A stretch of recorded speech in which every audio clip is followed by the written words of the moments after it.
ቸልሲ ከባለፈው የውድድር ዘመን ምን የተለየ መልክ ይኖረዋል? የውድድር ዘመኑ ላይ በጣም ትልቅ ጥያቄ ነበር።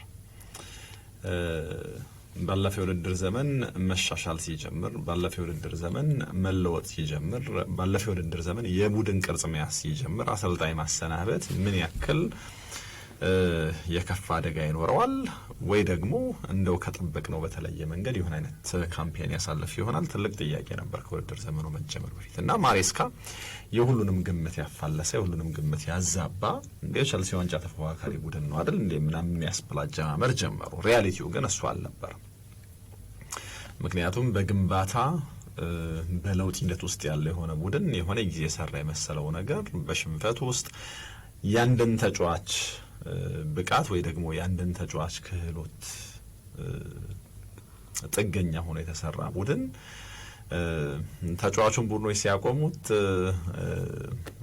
ተጫዋቹ በመጠኑ ከአንዳች መስጫፍ ይላሉ ላይ እግሩን ሲያወርድ ምናምን ከፉክክር በየጊዜው ወይ ደግሞ በሂደት እየራቀ መጣና የቸልሲ ይሄ ምንድነው ፎልስ ሆፕ የሚሉት አይነት ነገር እንደው የውሸት ተስፋ የመስጠት አይነት ነገር ካልሆነ በስተቀር ለዋንጫ የመፎካከሩም ነገር ወይ ከጊዜው በጣም የቀደመ ወይ ደግሞ እንደው ስለ ፕሪሚየር ሊግ ከሆነ የምናወራው በጣም ችኮላ የነበረው ነው። ባለፉት ጥቂት ዓመታት ቶትናምን አንድ ጊዜ በጆሴ ሌላ ጊዜ ደግሞ በሆነ አሰልጣኝ እየተመራ በፖስቴኮግሉም ስር 10 ጨዋታ ምናምን በመደዳ ሲያሸንፍ ዘንድሮማ ቶትናም ለዋንጫ ነው። ልክ ነው። የመጀመሪያዎቹን ጨዋታዎች በመደዳ ያሸነፈው ሊቨርፑል የመጀመሪያዎቹ ሳምንታት ላይ ከተንገዳገደው ወይ ደግሞ ባላስፈላጊ መንገድ ነጥብ ከጣለው አርሰናል በነጥብ ርቆ ለመሄድ ምክንያት ሆኖታል። ይሄ ግን እንደው መርሳት የሌለብን አርኔ ስሎት ከሆነኛው ጋዜጣዊ መግለጫ እንደታዘብኩት ሲናገሩ እንዴ ሰዎች እንዴት አስበውን ነው ለዋንጫ መፎካከራችንን ድንገት የሚያረጉት ብለዋል። አምና እስከ መጨረሻው ጥቂት ሳምንት ወይ ደግሞ እስከ መጨረሻዎቹ የፉክክር ጊዜያቶች ለአራት ዋንጫ ይፎካከር የነበረ ቡድን ዘንድሮ ለዋንጫ መፎካከሩ ምንድነው የሚያስደንቀው ብለዋል። የእውነትም ስታስበው የአሰልጣኙ ለውጥ ካልሆነ በስተቀር ወይ ደግሞ የሚጫወቱበት መንገድ መለወጡ ካልሆነ በስተቀር ለቨርጂል ቫን ዳይክ በፕሪሚየር ሊግ ውስጥ ለመፎካከር ምንድነው የምታስተምረው?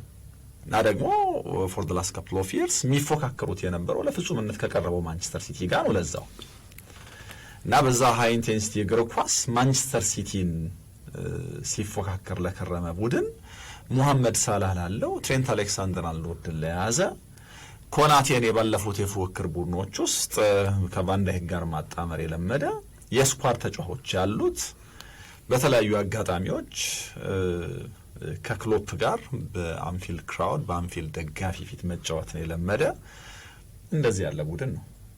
ጥያቄ የነበረው ያለ አይነተኛ 6 ቁጥር እንዴት ነው በዚህ መንገድ የሚጫወቱት ካልሆነ በስተቀር ከዳርኑ ኑኔዝ ከዚህ በላይ የሚጠበቅበት አመት ነበር። ከኤሊየት ከዚህ በላይ ምክንያቱም ኤሊየት አምና ያሳየው ተስፋ በዚህኛው የውድድር ዘመን እንደው ይሄንን ተጫዋች ምን ያክል ደቂቃ የሰጡት ይሆን የሚለውን ጥያቄ በደንብ እንድጠየቅ የሚያደርግ ነው።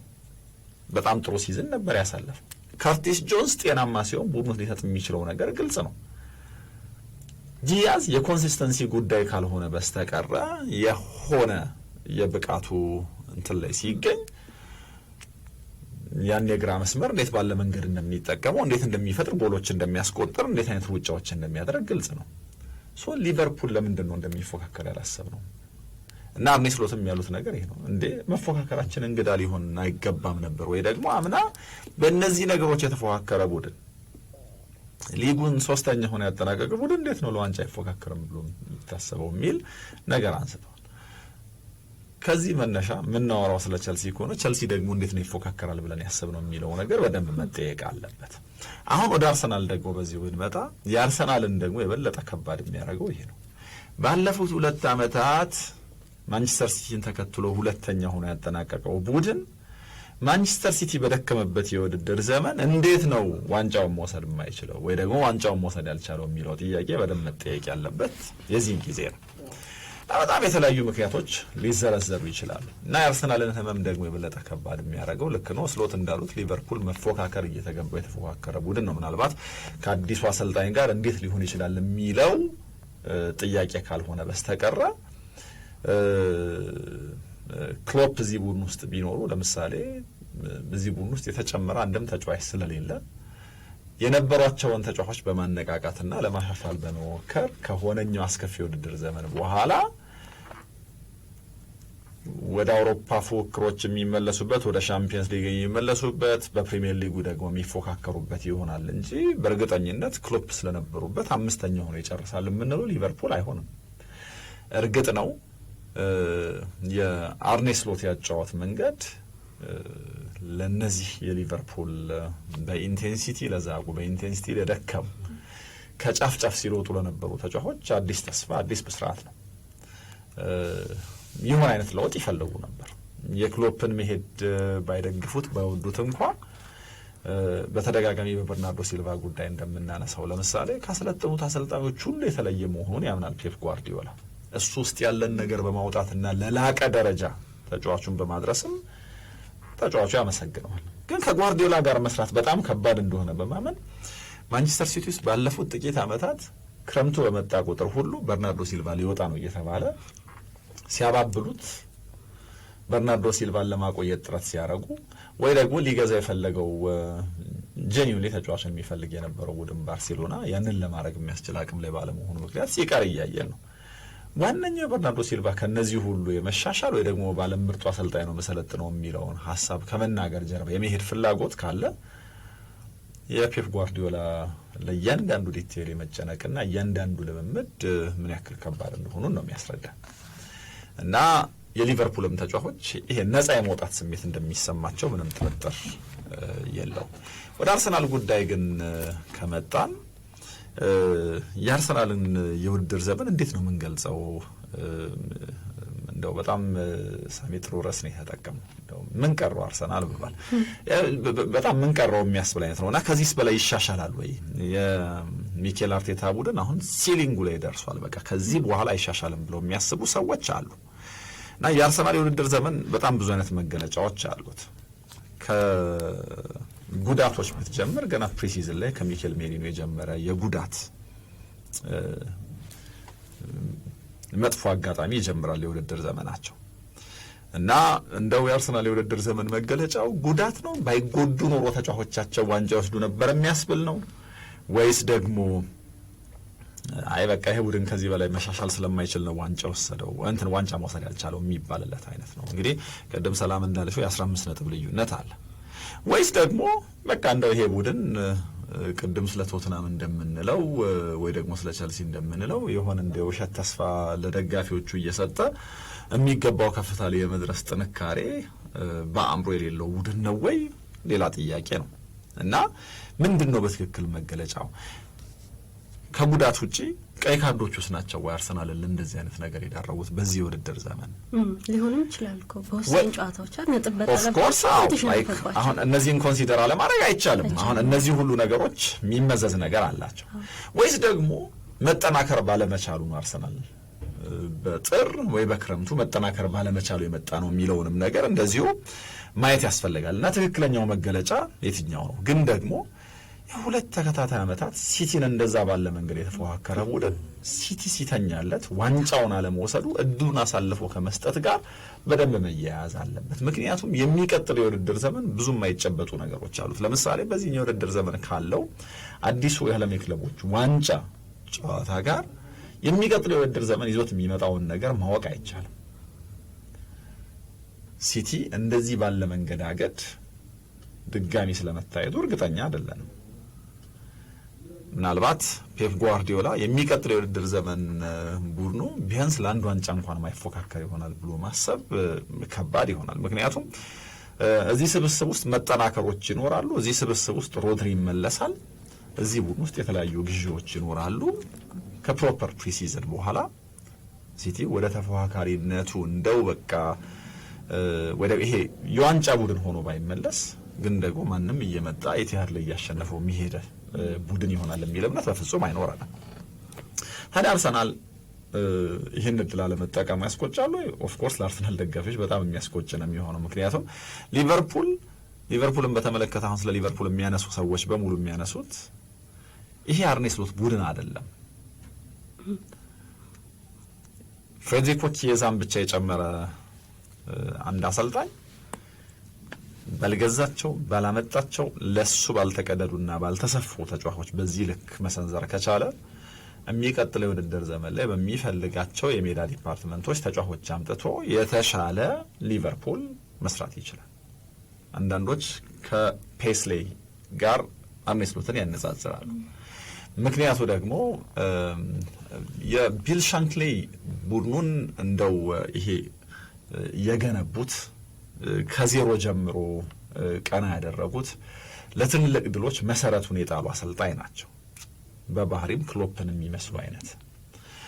እኚህኛው ደግሞ በጣም የተረጋጉ አይናፋር አይነት ሰው ናቸው። ኢንፋክት አርኔ ስሎት አይናፋር አይደሉም፣ ሀሳባቸውን በትክክል መግለጽ ይችላሉ። ግን የክሎፕ አይነት ደም ሞቃት አይደለም እና ግን ደግሞ በጣም ብዙ ዋንጫ ያነሱት እሳቸው ናቸው እና ክሎፕ ያ የፈረሰ የሚመስልን ቡድን የገነቡ የሻምፒየንስ ሊግ ፍጻሜዎች ላይ በተደጋጋሚ የደረሱ ግን ደግሞ አንዱን ብቻ ያነሱ ለፕሪሚየር ሊግ ዋንጫ የተፎካከሩ በአንዱ ብቻ ግን የተሳካላቸው በአንፊልድ የሊቨርፑልን አስፈሪነት የመለሱ ግን ደግሞ ከዋንጫ አንጻር በሚገባቸው ልክ በጣም ብዙ ዋንጫ ያላገኙ፣ ለምሳሌ አንድ የፕሪሚየር ሊግ ዋንጫ ብቻ ያገኙ ወይ ደግሞ 3 የሻምፒየንስ ሊግ ፍጻሜ ላይ ደርሰው አንዱን ብቻ ያሳኩ እንደዚህ አይነት አሰልጣኝ ሆኖ ነው ሊቨርፑልን የደገሙት። እኚህኛው ግን እዚህ መሰረት ላይ ተንጠልጥለው እዚህ መሰረት ላይ ተመርኩዘው በጣም ብዙ ዋንጫ የሚያነሱት አሰልጣኝ ሊሆኑ ይችላሉ ብለው ብዙዎች ያስባሉ። ምንም እንኳ የሞሐመድ ሳላህ ጉዳይ አንሰርቴን ቢሆንም፣ የቨርጅል ቫን ዳይክ ጉዳይ አንሰርቴን ቢሆንም፣ የትሬንት አሌክሳንደር አርኖልድ ጉዳይ አንሰርቴን ቢሆንም በራሳቸው መልክ የራሳቸውን ቡድን ሲሰሩ የራሳቸው ባልሆነ ቡድን በዚህ ልክ ከሰነዘሩና ከተጫወቱ የተሻለ ይሆናሉ ብለው ያስባሉ። እንግዲህ ወይ ይሄኛው ስኩል ኦፍ ቶት ትክክል ይሆናል፣ ሰውዬ የራሳቸውን ቡድን ሲሰሩ በጣም ይሳካላቸዋል። ካልሆነ ደግሞ የራሳቸው ቡድን ለመስራት በሚደረግ ጥረት ውስጥ እሳቸውም የሆነ የሽግግር ጊዜ አልፈው ምናልባት ማጣፊያው ሊያጥራቸው ይችል ይሆናል። ዊ ዶንት ኖ፣ ከሁለት አንዱ ነው የሚሆን። ግን ይሄኛውን ብናምነው ለምሳሌ የራሳቸውን ቡድን ሲሰሩ የተሻለ ነገር ይመጣል የሚለውን ነገር ብናምን አርሰናል ለሚቀጥለው የውድድር ዘመን ከሲቲ ሌላ ተፎካካሪ አለው። ስለ ቸልሲ እርግጠኛ መሆን አልችልም። ኢቭን ከማሬስካ ጋር ስለመቀጠሉ እርግጠኛ መሆን ስለማይቻል በሌላ አሰልጣኝ ስር ወይ ደግሞ እንደው ሌላ አይነት ቡድን ከወዲሁ ብዙ እየገዛ ነው። አሁንም ምን አይነት ቡድን ሊሆን እንደሚችል መገመት አይቻልም። ግን በየጊዜው ደግሞ ጥንካሬ እየጨመሩ ይመጡ ቡድኖች አሉ። ለምሳሌ ኒውካስል ክረምቱ ላይ በደንብ ባለፈው የውድድር ዘመን ካየነው የተሻለ ይገዛል። የተሻለ ኒውካስል ልናይ የምንችልበት እድል፣ በተለይ ደግሞ ይሄን የካራባኦ ካፕ ዋንጫ የሚያነሳ ከሆነ ብዙ የሚፈጥረው ነገር አለ። ስለዚህ ፉክክሩ በዚህ ልክ ቀላል ይሆናል። በቀላሉ አርሰናል ባለፉት ዓመታት በገነባው ቡድን ዋንጫውን ለማንሳት ትክክለኛው ጊዜ የሚቀጥለው ነው ማለት አንችልም። ግን ደግሞ በተቃራኒው የሚቀጥለው ነው ደግሞ እንድንል የሚያደርግ የእድሜ ፋክተርም አለ። ለዚህ ነው አሁን የአርሰናል የውድድር ዘመን መገለጫ ምንድን ነው፣ ሲሊንጉ ላይ ደርሷል ወይስ የሚለው ጥያቄ የሚጠየቀው እና ግን አሁን እንዴት ነው እዚህ ጋር የደረሰው አርሰናል፣ ለምንስ እንደዚህ አይነት ቦታ ላይ ተገኘ የሚለው በጣም ትልቅ ጥያቄ ነው። አንደኛው እንግዲህ በትልቁ የሚነሳው የጉዳት ጉዳይ ነው። በተለይ በሁለተኛው የውድድር ዘመን አጋማሽ አርሰናል ብዙ ይሰነዝራል ተብሎ ሲታሰብ እንዳይሰነዝር ምክንያቱ ጉዳት ነው። በተለይ የማጥቃት ዲፓርትመንቱ ላይ በጣም ብዙ ተጫዋቾች ተጎዱ። ቡካዮ ሳካ፣ ማርቲኔሊ፣ ሄሱስና ካይ ሃቨርትዝን በተለያዩ ጊዜያቶች በመደዳ ማጣት ማንኛውንም ቡድን ሊያዳክም ይችላል። በዚህ ልክ አጥቂዎቹን ያጣ የትኛውን ቡድን ከፉክክር መራቁ እንደው በጣም ጤናማ የሆነ ልዩነት ከተጋጣሚዎቹ ጋር ፈጥሮ ካልሆነ በስተቀረ ማንም ሊገጥመው የሚችል ነገር ነው እና ይሄ ግን ማለት የአርሰናል ተጫዋቾች ጉዳት እዚህ ጋር በቃ ማለት አይደለም። የሜሪኖ የትከሻ ጉዳት ገና ፕሪሲዝን ላይ የጀመረ ነው እና ከኦገስት መነሻ ጀምሮ እንግዲህ ተጫዋቾች በቂ ፕሪሲዝን ከቡድኑ ጋር እንዳያደርግ ያደረገው ጉዳት መጣ። ለነገሩ ተጫዋቹ መጨረሻ ላይ ነው የፈረመው። በጣም የተጓተተ ዝውውር ነበረ። ከአምና የውድድር ዘመን አንጻር ላነጻጽረው ካልክ አምና አብዛኞቹ ተጫዋቾች ፊት ነበሩ። ለዛውም 14 እና 15 ተጫዋቾች ነው በአብዛኛው ጨዋታ የተጠቀሙ።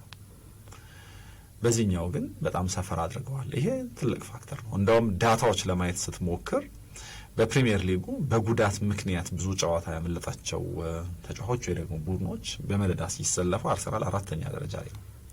ከብራይተን፣ ቶትናም እና ኤፕስዊች ቀጥሎ 869 ድምር ቀናት የአርሰናል ተጫዋቾች ከሜዳ ርቀዋል። ሊቨርፑል በንጽጽር 594 ቀናት ነው።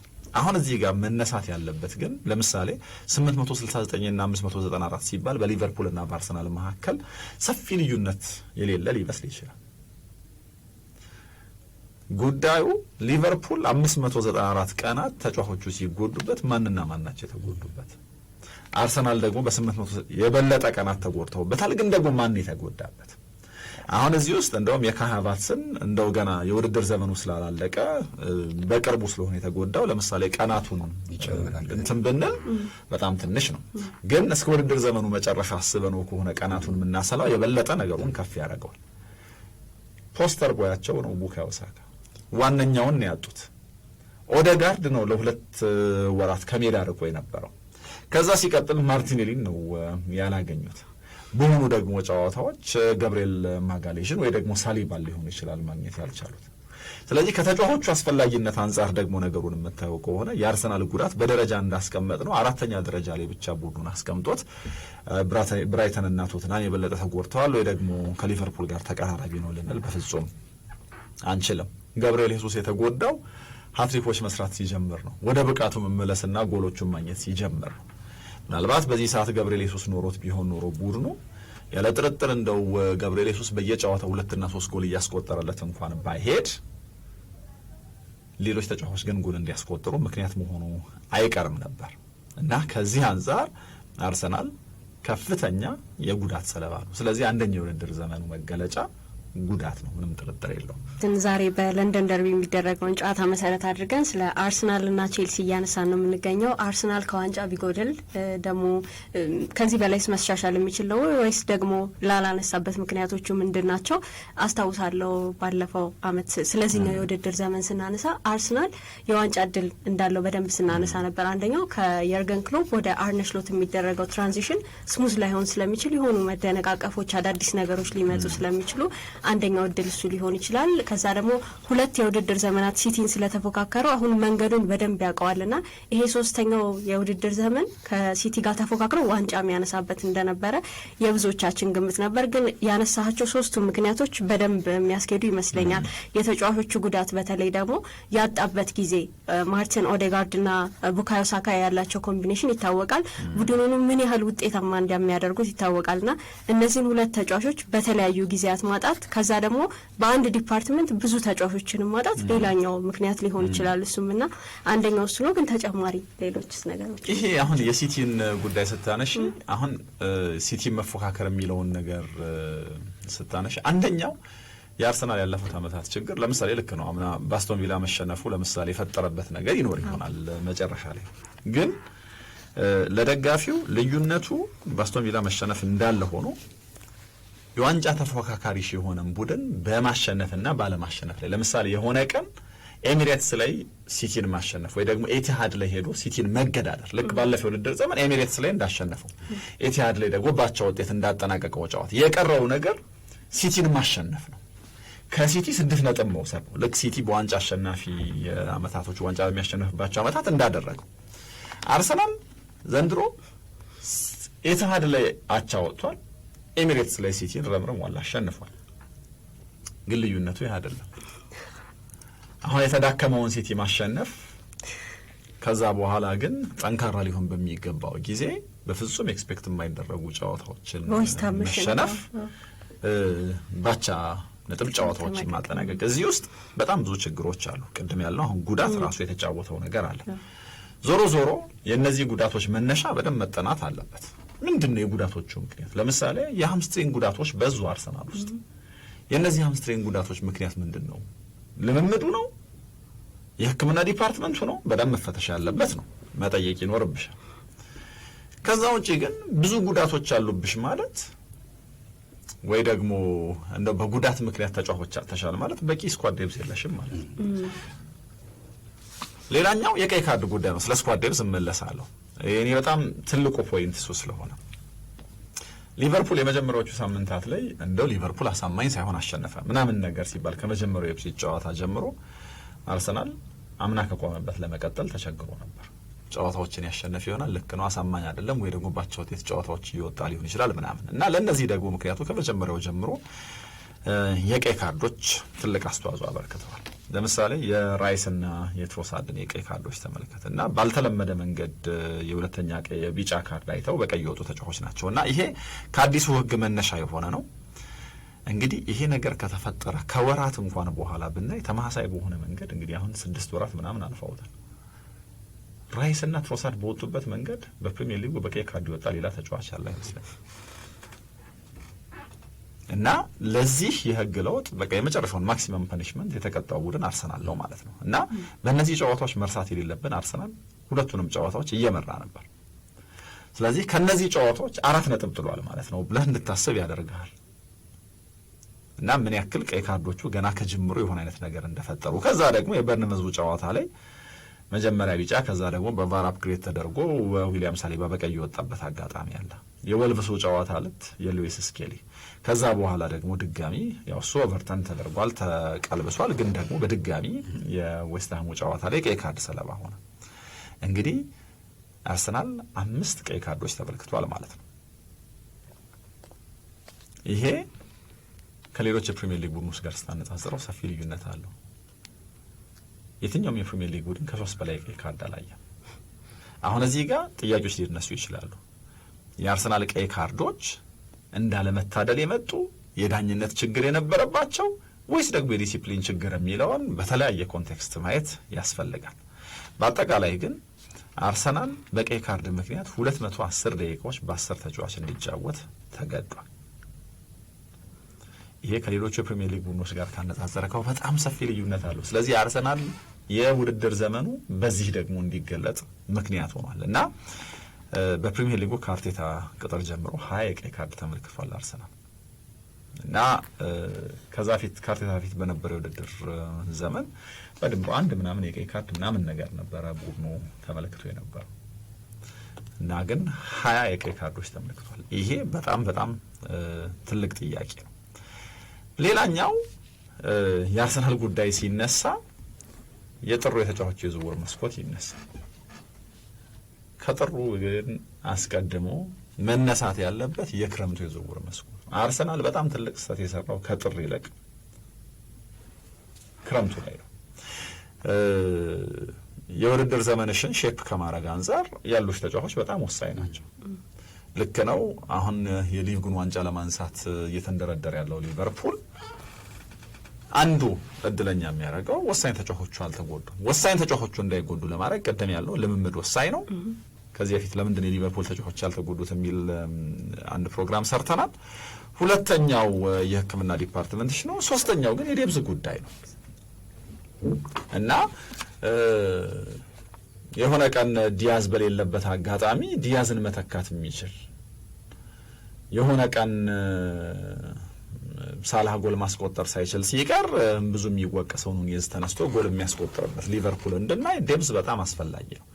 ፓርክ ደ ፕሪንስ ላይ እንግዲህ ትልቅ ዘረፋ ትልቅ ወንጀል በተባለውና ሊቨርፑል ሳይገባው አሸነፈ በተባለበት የሻምፒየንስ ሊግ ጨዋታ ዘንድሮ የተረሳው ያልነበረው ሊቨርፑል ውስጥ ለመኖር ሁሉ የተጠራጠር ነው ኤሊየት ነው ጎል ያስቆጠረው። እንደዚህ ያለ ስፋት አለው ሊቨርፑል፣ ዴብዝ አለው። አርሰናል ግን ገና ክረምት ላይ ሲጀምር በጣም ትልቅ ስህተት ሰርቶ ነው የጀመረው የሚያስብለው ከዚህ የዴብዝ አንጻር ቡድኑን የምናየው ከሆነ ማለት ነው። እና ለምሳሌ ጥር ላይማ ጄሱስና ሳካ ሲጎዱ ተጫዋች የማስፈረም ፍላጎት ነበረው፣ ግን ትክክለኞቹ ተጫዋቾች ገበያ የሉም በሚል ሳያስፈረም ቀረ። ደጋፊው በጣም እያማረረ ነበር። ከዛ ግን የዝውውር መስኮቱ ከተዘጋ በኋላ ማርቲኔሊና ደግሞ ሀቫርትዝ ሁለቱ ተጫዋቾች ተጎዱና ሌላ ደግሞ ችግር መጣ። አሁን እዚህ ጋር አርሰናል በቶሎ አክት ማድረግ ነበረበት አልነበረበትም ለሚለው ደጋፊ አሁንም የተለያየ ሀሳብ አለው። አንዳንዶቹ ከገንዘብ አንጻር ነገሩን ያዩትና ለምሳሌ ማቲስ ቴልን አስፈርመው ቢሆን ኖሮ አሁን ቶትናም ውስጥ እየተንገዳገደ ነው ማቲስ ቴል እና ደግሞ በጣም ከፍ ባለ ደሞዝ ነው ለአጭር ጊዜ የመጣው እና እንደዚህ ቢሆን ኖሮ ምን ይላሉ። ግን ደግሞ በሌላኛው ደግሞ ተቃራኒ ማየት አለበት። አሴንሲዮንና ራሽፎርድን ሲወሰዱ አስቶን ቪላ እንዴት ነው ደግሞ ነገሮችን እያደረገ ያለው የሚለውን ነገር ያልተሳካለት ተጫዋች በማየት ብቻ ነገሩን መመዘን እንደሌለበት የተሳካላቸው ለምጨውር ደግሞ ማየት የሆነ ሚዛን መጠበቅ እንዳለበት በጣም ማየት ያስፈልጋል። እና ከዚህ አንጻር ግን የጃንዋሪ የጃንዋሪው የተጫዋች የዝውውር መስኮት ስፔሲፊካሊ የምናነሳው ከሆነ ያለ ጥርጥር የአርሰናልን የውድድር ዘመን ከገደሉት ነገሮች አንደኛው ነው። በጥር ተጫዋቾቻቸው መጎዳታቸውን እያወቁ ጉዳት ላለበት ቦታ ተጫዋች ባለመግዛት እንደዚህ ያለ ችግር ፈጥረዋል እና እንደውም አንድ ቁጥር ለማየት ስሞክር ነበር። ልክ ከነዚህ ተጫዋቾች ጉዳት በኋላ ከየካቲት ወር መጀመሪያ በኋላ ከየካቲት 3 በኋላ ያሉ ቁጥሮች ለማየት ስሞክር የአርሰናል የማጥቃት ቁጥር በእነዚህ ተጫዋቾች መጎዳት ምን ያክል እንደተጎዳ ስታይ፣ ለምሳሌ የካቲት 3 በፊት በነበሩት ጨዋታዎች አርሰናል በአማካይ በየጨዋታው 2.08 ነጥቦች ያገኛል። ከዛ በኋላ 1.25 ነው በአማካይ በየጨዋታዎቹ እያገኛል። ስለዚህ ቢያንስ ከ3 ጨዋታዎች 2ቱን ያሸንፍ ነበር አርሰናል አይነት ነገር ብለን እንድታስብ ያደርጋል። ከዛ 2.04 ጎሎች በየጨዋታ ያስቆጠር ነበር። አሁን 0.75 ሆኗል። ምን ያክል አንድ እንኳን የማይሞላ መሆኑን ታያለ። በኤክስፔክትድ ጎልስ መለኪያ 1.66 ነበር፣ አሁን 1.3 ነው። ከሚመቷቸው ኳሶች ጋር የነበረ የኤክስጂ ንጻሪያቸውንም ስታይ ሾት ኮንቨርሴር ሬታቸው ወደ ጎል የሚመቷቸውን ኳሶች ወደ ጎል የመቀየር ሬታቸው 14.9% ነበር፣ አሁን 4.9% ነው። ምን ያክል ሰፊ ልዩነት እንዳለው ታያለሽ። እና በጥር ተጫዋች ገዝቶ ቢሆን ኖሮ ወይ ደግሞ እነዚህን ተጫዋቾች ተክቶ ቢሆን ኖሮ እና ቢሳካለት ኖሮ ከዚህ የተሻለ ማድረግ አይችልም ነበረው። የዛኔ ደግሞ የነበረው የነጥብ ልዩነት 6 ብቻ ነው። 6 ማለት የሁለት ጨዋታዎች ልዩነት ነው።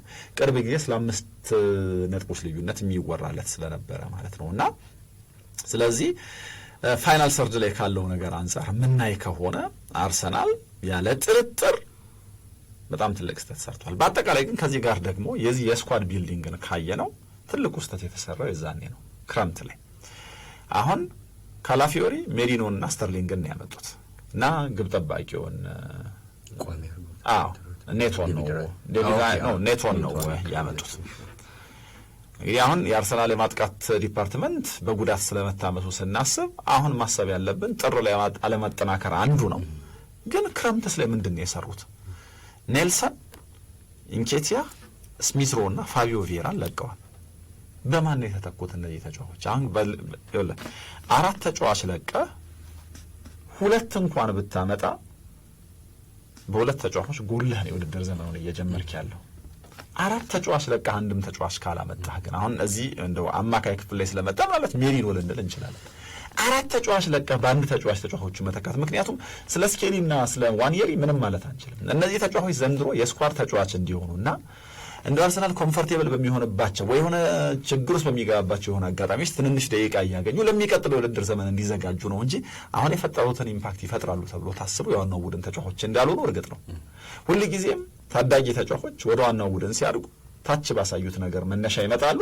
የሆነ ቀን ጥሩ ጨዋታ ሲጫወቱ ግን እንዴ ይሄማ ተጫዋች ለዚህ ቦታ መፍትሄ ይባሉ ይሆናል እንጂ ሙሉ የአርሰናል ስብስብ ቢኖር ኖሮ ወይ ደግሞ በአምናው ልክ የሚጫወት ቡድን ቢኖር ኖሮ የእነዚህ ተጫዋቾች የመሰለፊያ ወይ ደግሞ የመጫወቻ ጊዜ ማንቸስተር ሲቲ ውስጥ ፊል ፎደን ለ10 እና ለ15 ደቂቃዎች እየተጫወተ ለ2 እና ለ3 ዓመታት እንደቀጠለ ወይ ደግሞ እስኪ በስል ድረስ እንደተጠበቀው ከመሆን ያለፈ ነው ብዬ አላምንም። 4 ተጫዋች ለቃ አንድ ተጫዋች ማምጣት ግን የስኳድ ፕላኒንግ ላይ መጀመሪያ ሆኖ ችግር እንደነበረበት በደንብ ያሳያል። ስለዚህ ትልቁ ስህተት የተሰራው ክረምት ላይ ነው። ጥሩ ነገር ለአርሰናል እንደው በደንብ ተጠናክሮ ቢሆን ኖሮ የሚፈልጋቸውና ወሳኝ ተጫዋቾቹን አላጣም። በክረምቱ አንድም የለቀቀው ወይ ደግሞ እያስፈለገው ከክለቡ ምናልባት ከኤሚሊ ስሚዝሮ ውጪ ለቀቀ የምንለው ተጫዋች የለም። ግን ስለ ስኳድ ዴብዝ ከሆነ የምናወራው ኔልሰንንስ በማን ተክተኸው ነው በክረምቱ? ስለ ስተርሊንግ ከሆነ የምናወራው ራይት። ግን ኔልሰን ለሳካ የቀረበ ምርጫ አይደለም ነው እንጂ የፕሪሚየር ሊግ ማቴሪያል የፕሪሚየር ሊግ ተጫዋች ነው። አርሰናል ከገባበት ችግር አንጻር ኔልሰን አያገለግለውም ብሎ መናገር በፍጹም አይቻልም ስለነበረ ማለት ነው። እና ይሄ ለአርሰናል በጣም አሳሳቢው ነገር ነው። ለዚህ ነው አሁን አርሰናል እንደው በቃ ይሄ አሁን ቦትለርስ ናቸው በቃ ፓትሪስ ኤቭራ ያለውን ነገር አንድገመው፣ ግን ደግሞ በድጋሚ በቃ የሆነ ቦታ ላይ ደርሰው ማሳካት የማይችሉ እድሉ ሲሰጣቸው የሚያፍሩ አይነት ናቸው የሚለውን ነገር የሚከራከሩበት ሰዎች ተጨባጭ ማስረጃ ይዘው እንዲመጡ ደግሞ የሚያስገድድ የሆነ ነገር አለው። ቅድም ያልናቸው ነገሮች ምክንያት ይሆናሉ። ቀይ ካርዱም ጉዳቱም ምናምኑ ጉዳቱን ኦቨርካም ማድረግ ይቻል ነበር። አንደኛ የሕክምና ዲፓርትመንት ጉዳይ ሊሆን ይችላል፣ ሌላኛው የልምምድ ኢሹ ሊሆን ይችላል። ግን ደግሞ እያንዳንዱ ዲፓርትመንት ላይ በቂ ተጫዋች በመያዝ ይህንን ታክል ማድረግ ይቻል ነበር እና ግን መጥፎ ሬፑቴሽን ነው ይሄ። ሁለት ተከታታይ ዓመታት ለዋንጫ የተፎካከረ ቡድን ዋነኛው ዋንጫ ተፎካካሪው በሌለበት ዓመት ለዋንጫ አለመጫወቱና ዋንጫውን አለማንሳት መጥፎ ሬፑቴሽን ነው ለአርሰናል የሚፈጥረው እና ሁለት ቡድኖች ብቻ ናቸው በታሪክ እንደው በተደጋጋሚ ሶስተኛ ስለመውጣትም ሲወራ የሄርበርት ቻፕማን ቡድኖች በ1930ዎቹ እና ደግሞ በቬንገር አንድ ጊዜ ተከታታይ የሁለተኛ ደረጃ መጨረስ የጨረሱት ማለት ነው እና አርሰናል በተከታታይ ይህንን ለማድረግ ከጫፍ ነው። እንደ ሮይኪን አይነት ሰዎች ግን ኖ እኔ አሁን አርሰናል ለቶፕ ፎር ነው የሚጫወተው ብዬ ነው የማስበው፣ ሁለተኛው ወጥቶ ስለማጠናቀቁም እጠራጠራለሁ እያለ ነው እና እንደ ከዚህ ቀደሙ እንደ ሲቲ እንኳን ባይሆን ሊቨርፑል ግን ከኮንሲስተንሲ አንጻር ወይ ደግሞ ጨዋታዎችን ከማሻሻል አንጻር የሲቲ አይነት ስታንዳርድ ግን ይዞ ነው በዚህ ውድድር ዘመን የመጣው። ለምሳሌ ሊቨርፑል የክሎፕ ቡድኖች የአርኔ ስሎት ቡድን ልክ እንደ ክሎፕ ቡድኖች ጨዋታዎችን 3-0 4-0 ምናምን በቃ ይሄ ተጋጣሚዎቹን አዳክሞ አስጨንቆ ምናምን የሚያሸንፍ አይደለም። እንደዛ አይነት ሊቨርፑል አይደለም ይሄ። አሁን የሊቨርፑልን የዚህ ውድድር ዘመን አብላጮቹን ጨዋታዎች ስናይ ተጋጣሚዎቹ ላይ በወሰደው ብልጫ ተጋጣሚዎቹን በቃ ማለት እንደው እንደ ክሎፕ ቡድን አዝረክርኮ የሚያሸንፍ አይነት አይደለም። ግን ደግሞ የሆነ ስታንዳርድ ሴት አድርጓል። ጨዋታዎችን በመቆጣጠር 1-0 የሚሆን 2-0 በማሸነፍ በሚገባ በመከላከልና እድሎችን በመጠቀም የሚያሸንፍ ቡድን ማለት ነው እና ያንን ስታንዳርድ አርሰናል ጠብቆ መሄድ አልቻለም። ለዚህ ነው አሁን አርሰናል ሲሊንጉ ላይ ደርሷል ወይ ከዚህ በላይ ይሻሻላል የሚል ጥያቄ የሚነሳው። አዎ ሲሊንጉ ላይ ደርሷል ብለው የሚያስቡ ሰዎች አሉ። ምክንያቱም ለሶስተኛ ተከታታይ ካምፔን ያለ ዋንጫ የሚያጠናቀቅ ቡድን ያለ ጥርጥር ሲሊንጉ ላይ ደርሷል። በቃ ከዚህ በላይ ሚኬል አርቴታ ቡድኑን ማሻሻል አይችልም። እንደውም ሮይኪን የሚለው ምንድነው ትክክለኛው ሜንታሊቲ ያላቸው ወይ የፕሪሚየር ሊጉን ዋንጫ ለማንሳት ይልና ትክክለኛ አሰልጣኝ ይሳላቸው ይላል። አሁን ትንሽ የበዛ ይመስላል በርግጥ እና የ20 ጎል አጥቂ ቢያገኙ እንኳ ዋንጫውን ለማንሳት ሜንታሊቲ ያላቸው አይመስለኝም። ይህንን ለማድረግ የታል ያሳዩን ኤቪደንስ የሚል መከራከሪያ ያነሳል። ከዚህ በተቃራኒ ልታነሳ የምትችለው መከራከሪያ እንግዲህ ቅድም ያነሳናቸው ምናልባት የጉዳት የቀይ ካርድ እና ደግሞ የሚገባው ቦታ ላይ ያለ መሻሻል ጥያቄዎች ናቸው። ከዛ በተረፈ ግን አንድ መረሳት የሌለበት ነገር ካለ ቡድኑን ዲፌንድ ልታደርግ የምትችልበት ነገር ወጣት ቡድን ነው። አብዛኞቹ ተጫዋቾች አሁንም የብቃታቸው ጫፍ ላይ አልደረሱም። በእርግጥ ከዚህ ጉዳት በኋላ ቡካዮ ሳካ ምን አይነት ተጫዋች ሆኖ እናየዋለን አላውቅም፣ ምክንያቱም እንደዚህ ያለ ጉዳት ገጥሞት ስለማያውቅ። ግን የቡካዮ ሳካ የመጨረሻው ብቃት እስካሁን ያየነው ነው ብሎ መናገር ግን ይቸግራል፣ ምክንያቱም በየጊዜው እየተሻሻለ ስለነበረ። ማርቲን ኦዴጋርድ 15 ጎል ምናምን ካስቆጠረበት የውድድር ዘመን በላይ መሻሻል ይችላሉ? እሱ ላይ ጥያቄ አለ።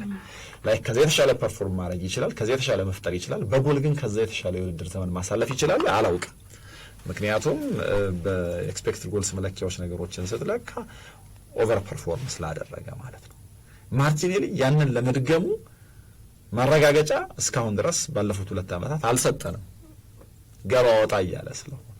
ስለዚህ አንዳንዶቹ ተጫዋቾች ከሆነ መጠን በላይ የሚሻሻሉ አይመስሉም። ግን ደግሞ ዋኔሪንና ስኬሊን አስበህ ወይ ደግሞ ሳካን አስበህና የሳሊባን የማጋሌዥን ምናምን ነገር እድገት አስበህ ይሄ ቡድን ደግሞ ከዚህ በላይ አድግም የሚል ደግሞ ጨለምተኝነትም ጤናማነት አይሆንም። ግን የአርሰናል የውድድር ዘመን መገለጫ ለዋንጫ መፎካከር በነበረበት የውድድር ዘመን ለዋንጫ እንዳይፎካከር ያደረጉት እነዚህ ምክንያቶች ያሉት ቡድን ነው እና ለሚቀጥለው የውድድር ዘመን ግን ዋስትና አይሆንም። ሲሊንጉ ላይ ደርሷል የሚለውን አልስማማም። አንዳንዶቹ ተጫዋቾች ከዚህ በላይ ይሻሻላሉ የሚል ጥያቄ ግን አለ። አሁን ማርቲኔሊ ከዚህ በላይ አቅም አለው።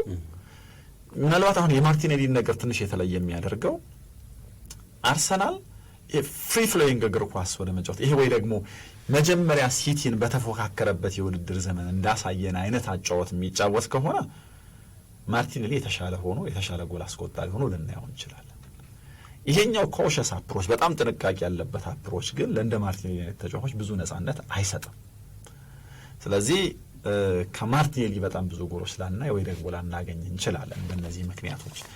አሁን ያለፈው ዓመት አርሰናል ጥንቃቄ ጨምሮ የበለጠ የጎል ሪካርድም ሰብሯል። ግን ደግሞ ጥንቃቄ ጨምሮ የመጣ ነበር በማጥቃት ብቻ ጨዋታዎችን ማሸነፍ ስለማይቻል። እዚህኛው ላይ ግን በጣም ሪግሬስ ነው ያደረገው። በመከላከል አሁንም ጥሩ ቡድን ሊሆን ይችላል፣ ግን ደግሞ በጣም ቺፕ ጎሎች ተቆጥረውበታል። ጨዋታዎች እየመራ ሊቆጠሩበት የማይገባ ጎሎች የተቆጠሩበት ቡድን ሆኗል። የማይፈለጉ ቁጥሮች ይዟል በእነዚህ። ከዛ ግን ደግሞ በማጥቃቱ ደግሞ ጎሎ ታይቷል አርሰናል። ስለዚህ ይሄኛው አርሰናል መሻሻል ያሳየበት ሳይሆን ወደ ኋላ የተጎተተበት ያነከሰበት የውድድር ዘመን ነው እና ለደጋፊ በጣም የሚያስቆጭ ይመስለኛል ከዚህ አንፃር ካየ ነው። አዎ መሻሻል ያለባቸው በጣም በርካታ ነገሮች አሉና እኔም አይሻሻልም ከዚህ በኋላ የሚል እምነት የለኝም። መሻሻል ግን ያለበት ቡድኑ ብቻ ሳይሆን ቡድኑ የሚያስፈልገው ቦታ አለ። መሻሻል ያለበት ቦታ የአጥቂ ቦታ ነው፣ ምንም ጥያቄ የለው። ይህንን ቦታ ማሻሻል ከቻለ ደግሞ ቡድኑ የማይሻሻልበት ምክንያት የለም። ጎል እንዲቆጠር አሲስት የሚያደርጉ ተጫዋቾች አሲስታቸው የሚቆጠርላቸው ጎል አስቆጣሪ ከፊታቸው ካለ ነው። ይሄ የቡድን ውጤት ነው የሚመጣው። ጎሉ ጋር እስኪደርስ ወይም አሲስት እስከማድረግ ጋር የሚደርሰው ኳስ የሚመጣው በቡድን ተሰርቶ ነው አይደለ? ስለዚህ አንድ ተጫዋች መጣ ማለት መሻሻል ያለበት ቦታ አለ።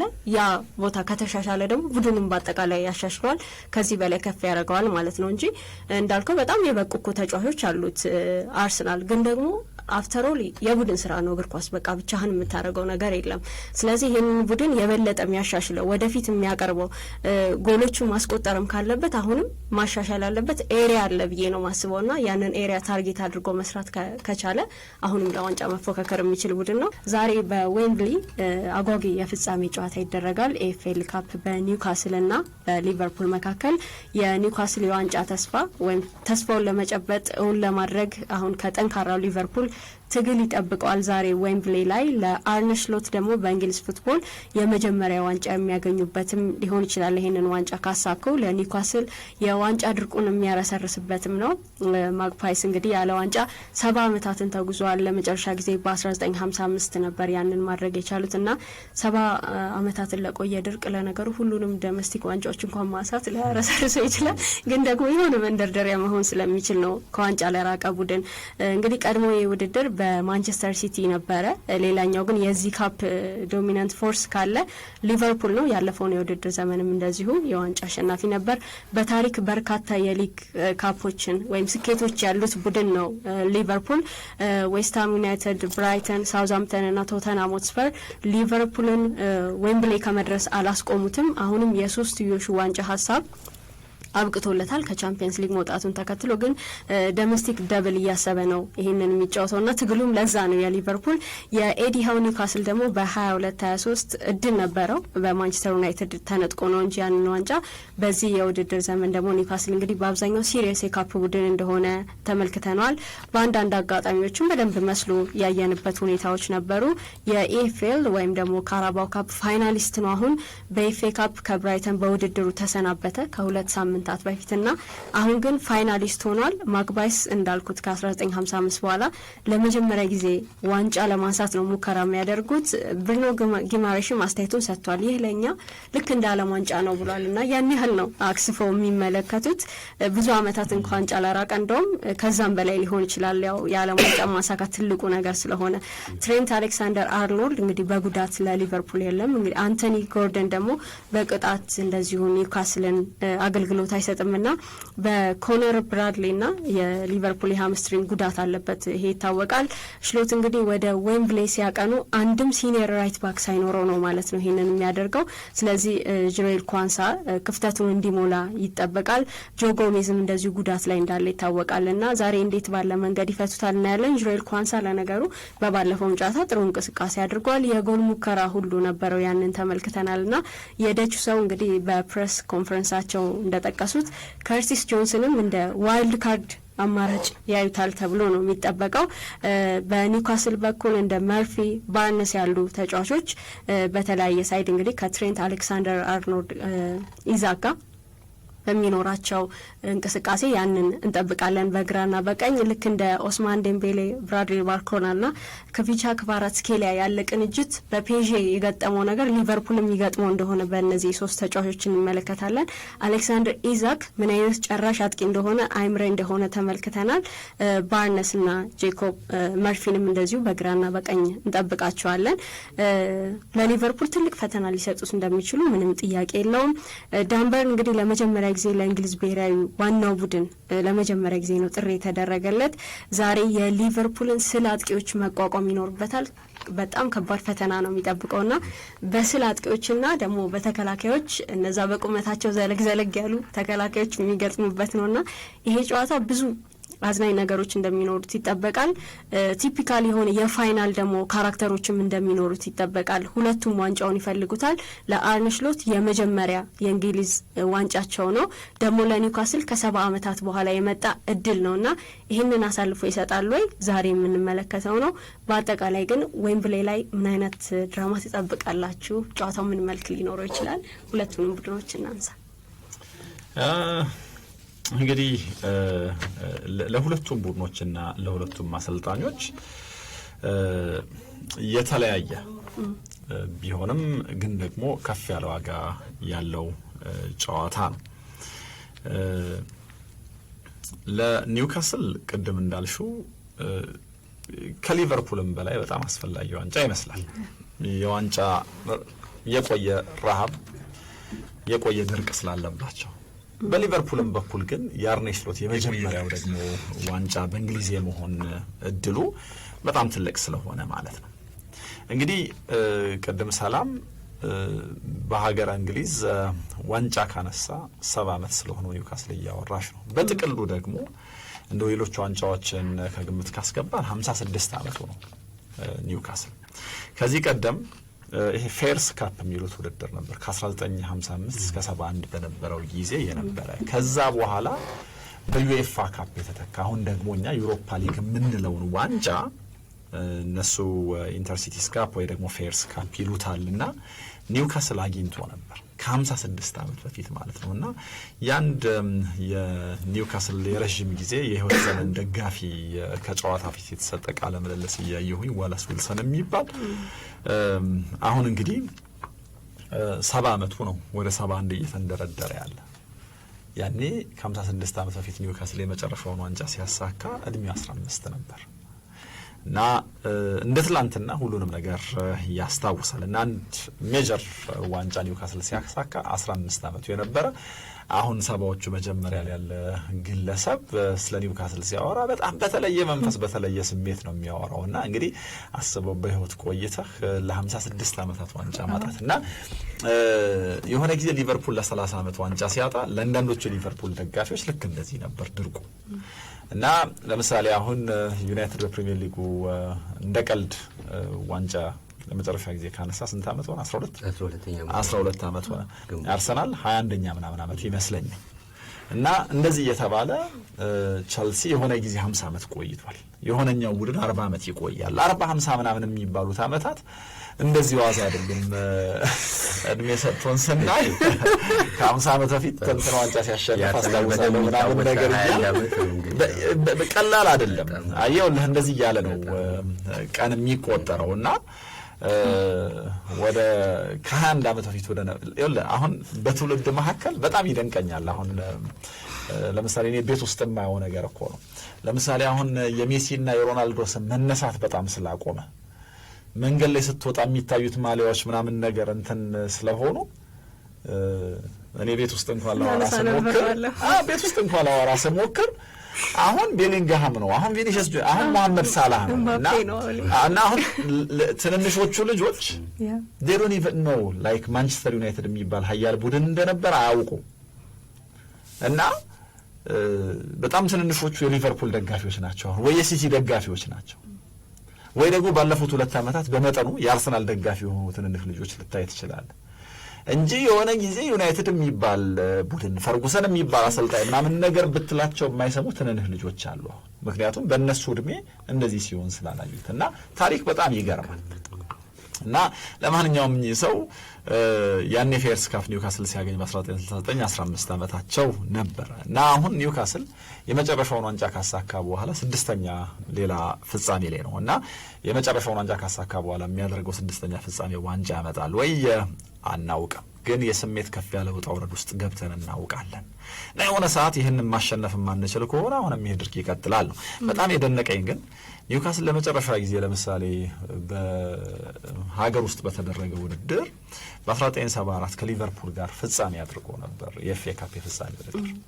ይሄ የኒውካስል ማሽቆልቆል የሊቨርፑል ደግሞ ከፍታ የጀመረበት ነው ይላሉ ብዙዎች።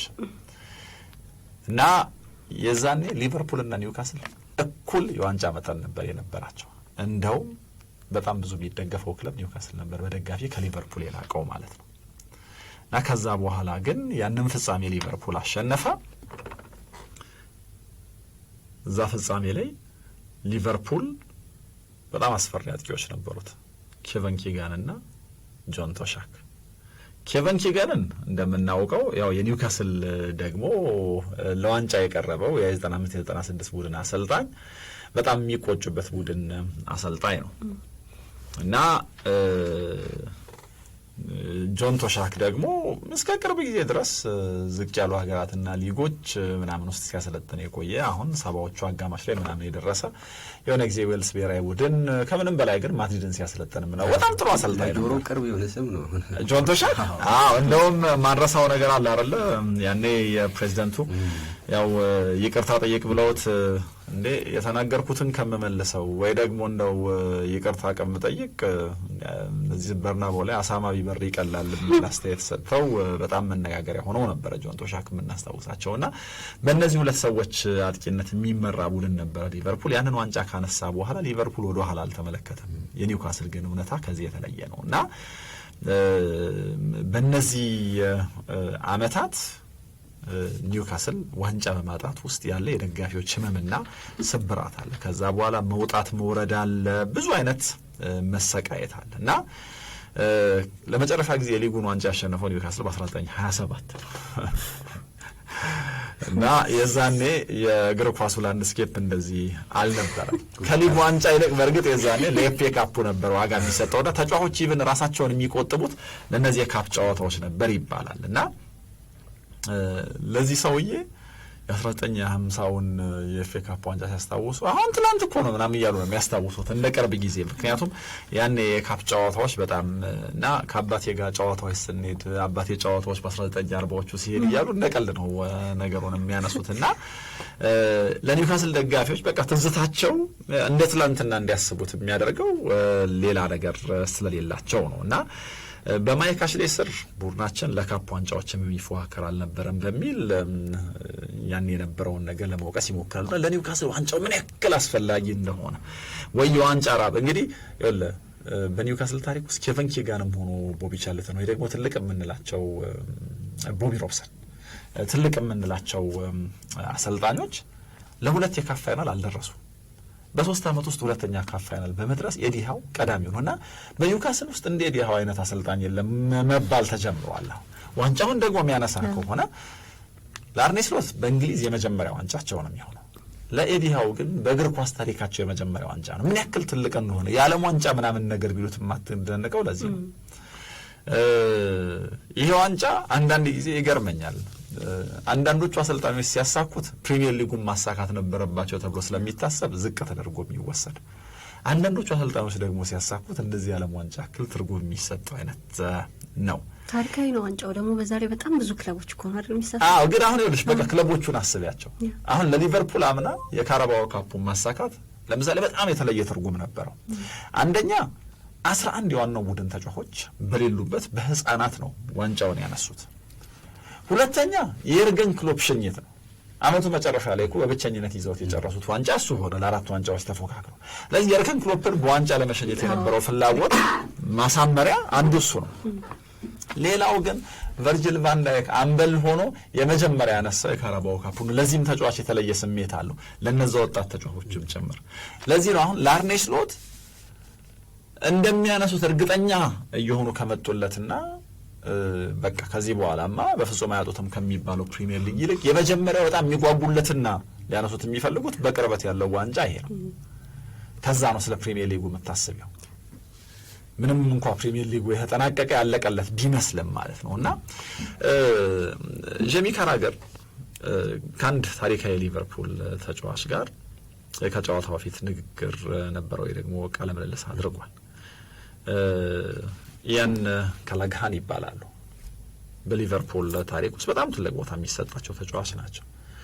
እንግዲህ 857 የሊቨርፑል ጨዋታዎች አድርገዋል እና ካራገር እንደ በጣም ተቃርቤ ነበረ እንደው ትንሽ ብቆይ ኖሮ ምናምን ይልና ይስቃል። በጣም ተቃርቦ ከሰውየው በ120 ጨዋታ ያንሳል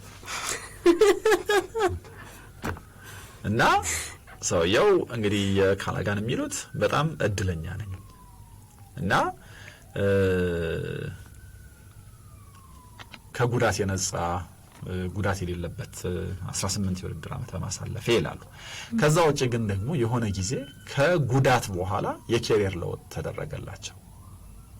የሚጫወቱበት ደግሞ ቦታ መቀየሩ ኬሪየራቸውን የበለጠ አራዘመው ማለት ነው እና እንደዚህ ባለ መንገድ ሊቨርፑል ውስጥ ባለድል ከሆኑ ሰው ጋር ነው ያወራው። ለመጨረሻ ጊዜ ቅድም እንዳልኩት የ74ቱ ኤፍኤ ካፕ ፋይናል ነው ሁለቱ ቡድኖች የተጫወቱት እና ያ የሻንክሌ ቡድን በጣም ብዙ ጥያቄዎች ነበሩት። አስቀድሞ ገንቢ ናቸው። ሻንክሌ የፈረሰውን የገነቡ እንደገና ቅጥሩን ያደሱት እሳቸው ናቸው። ሊቨርፑልን ወደ ተፎካካሪነት የመለሱት እሳቸው ናቸው። ከዛ በኋላ ግን የእሳቸው ፋውንዴሽን ላይ ፔስሌ ደግሞ መጡና በጣም ብዙ ዋንጫዎች ማንሳት ቻሉ እና የክሎፕ ቡድን በተመሳሳይ ነው። ማስተር ፕላኑ የማሸነፉ በድጋሚ ሊቨርፑልን አስፈሪ የማረጉ ነገር የክሎፕ ነው። ግን ያ የተሻሻለ ያለቀለት የበቃ የመሰለን ቡድን ደግሞ በተለየ መንገድ የማሻሻሉ ነገር ያኔ ከሻንክሌ ወደ ፔስሌ እንዳደገው ሁሉ አሁንም ወደ አርኔ ስሎት የተሸጋገረ ይመስላል ይላሉ እኚህ ሰው እና ምክንያቱም ያኔ ፔስሌ ቡድናቸው ላይ ኬኒ ዳክሊሽ፣ ግራም ሶነስ፣ አለን ሃንሰን አይነት ተጫዋቾች እንግዲህ የሊቨርፑል ታሪክ ሲነሳ በቃ ከነዚህ ሁሉ ውጪ ማለት በቃ እነዚህን አንስተ ሁሉ ልትቆም ትችላለህ እኮ አንዳንዴ ያው በጣም ብዙ ሌጀንዶች ነው ኢንፋክት ያሉት። ግን ዳግሊሽን ስታነሳ በቃ የሊቨርፑል ታሪክ ውስጥ ዳግሊሽ በጣም ትልቅ ነው፣ ግራም ሶነስ በጣም ትልቅ ነው፣ አለን ሃንሰን ትልቅ ነው። እነዚህን አምጥተው ተጠናክረዋል።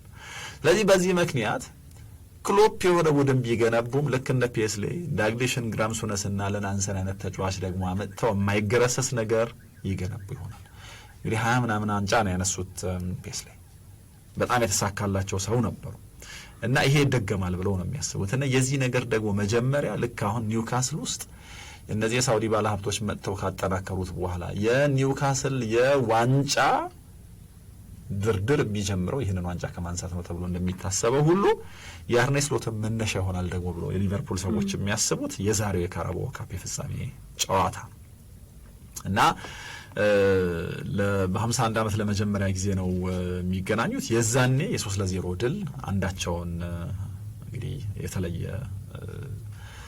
ከፍታ ላይ አንዳቸውን ደግሞ ወደ ዝቅታ መርቶታል። የዛኔ የቢቢሲ ጨዋታ አስተላላፊ የነበረው ዴቪድ ኮልማን የሚባል ሰው ነው እና በጣም አይኮኒክ ነበር ኮሜንትሪ ይላሉ እና